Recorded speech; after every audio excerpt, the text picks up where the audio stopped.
សួស្តីបាទបងប្អូនថ្ងៃនេះថ្ងៃទី31ខែមីនាឆ្នាំ2025បាទទៅជាថ្ងៃច័ន្ទបងប្អូនហើយឥឡូវម៉ោង12ជាងបងប្អូននេះគឺនៅក្នុងបរិវេណមន្ទីរពេទ្យរដ្ឋមួយដែលស្ថិតនៅក្នុងទីក្រុងបាងកកបាទចិត្តអនុស្សាវរីយ៍បងប្អូនឃើញថាមានការបាទព្រួយបារម្ភហេតុការរំជួយផែនដីបាទកើតឡើងជាលើកទី2នៅក្នុងទីក្រុងបាងកកបងប្អូនឥឡូវឃើញថាមានការជំនះបាទអ្នកជំងឺ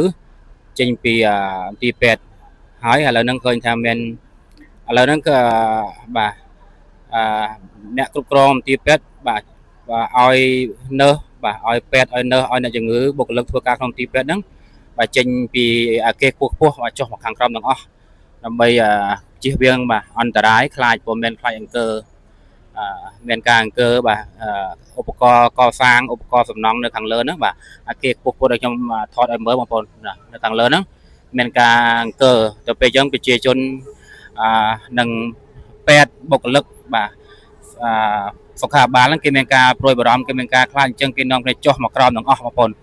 បាទឥឡូវឃើញថាប្រជាពលរដ្ឋគាត់មានការព្រួយបារម្ភមានការខ្លាចបាទតក់សុតភ័យខ្លាចបាទចំពោះហេតុការណ៍ព្រោះវាកើតឡើងថ្ងៃទី28ម្ដងហើយអញ្ចឹងគេខ្លាចកើតឡើងជាលើកទី2ឥឡូវគេឲ្យប្រជាជនហ្នឹងបាទចុះមកខាងក្រោមទាំងអស់បាទចុះមកខាងក្រោមទាំងអស់គេខ្លាចមានហេតុការណ៍រួមជួយផែនដីហ្នឹងបាទកើតឡើងជាលើកទី2នៅ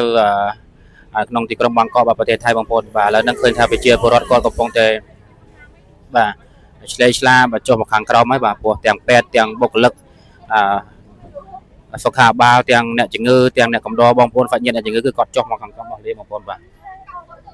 ឡូវឃើញថាប្រជាជនគាត់ឆ្លេឆ្លាចុះខាងក្រោមអស់ហើយបាទឥឡូវគេអត់ឲ្យនៅគេខ្ពស់ទេបងប្អូនគេឲ្យចុះមកក្រោមទាំងអស់បាទទាំងនើសទាំង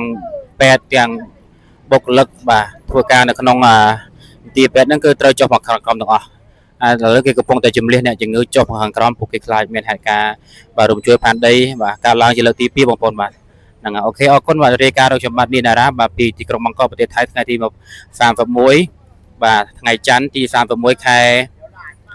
មីនាឆ្នាំ2025បាទសូមអរគុណបាទសូមគោរពជំរាបលាបាទ